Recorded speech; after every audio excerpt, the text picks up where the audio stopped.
দেখো বন্ধুরা, আমাদের বাড়িতে লক্ষ্মী পুজো। এই আমি টুকটাক আজকে খানিকটা জিনিসপত্র কিনে নিয়ে এসেছি। হ্যাঁ, এই আলপনা দেয়া হচ্ছে, আলপনা দিয়ে দিচ্ছে আমাদের সোনার বাবা। সোনার বাবা আলপনা দিয়ে দিচ্ছে। এই দেখো, আলপনা এখনো ভালো করে হয়নি, হচ্ছে। আজকে তো শনিবার, রবিবার ভোরে আলপনা দেয়া হবে। এই দেখো, লক্ষ্মীর পা ঠা সব রেডি করে ফেলা হচ্ছে। এই যে সোনার বাবা, দাঁড়াও আমি লাইটটা জ্বালিয়ে দিই, তাইলে তোমরা সবাই দেখতে পাবে। আমি রাত্রেবেলা বসিয়ে ওকে দিয়ে আলপনা করাচ্ছি। ও খুব সুন্দর আঁকে, অনেক গুণ, কিন্তু কিছুই তেমন হলো না।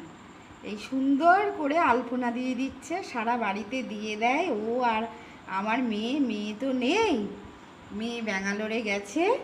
এই আলপনাটা দিচ্ছে, এই ঠাকুরের সামনে দেবে।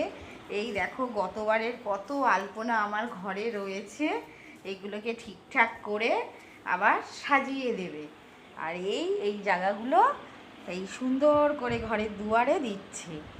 এবার আমি ছিলাম না, আমি কলকাতা থেকে এসছি, ওর বাবাও ছিল না, দুজনে একসাথেই এসছি।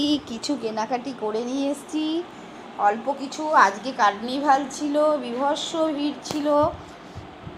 আমি যতটা পেরেছি কিনেছি, কালকে আবার কিছুটা কিনে আনবো।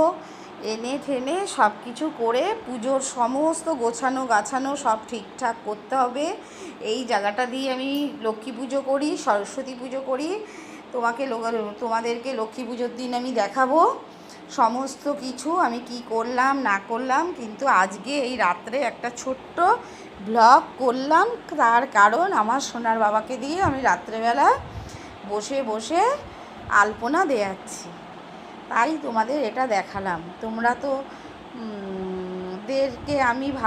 তোমাদেরকে আমি ভালো মতো ভ্লগ দেখাতে পারি না, কারণ আমার সময়ের সাথে তাল মিলিয়ে উঠে আমি পেরে উঠি না। কিন্তু এটাকে আমার কন্টিনিউ করতে হবে ভালোবেসে, তাই সবটাই ভাবছি সবার মতো তুলে ধরবো। তোমরা দেখতে পাচ্ছ বন্ধুরা। টাটা, আমি এইখানেই আমার ব্লগটা শেষ করলাম।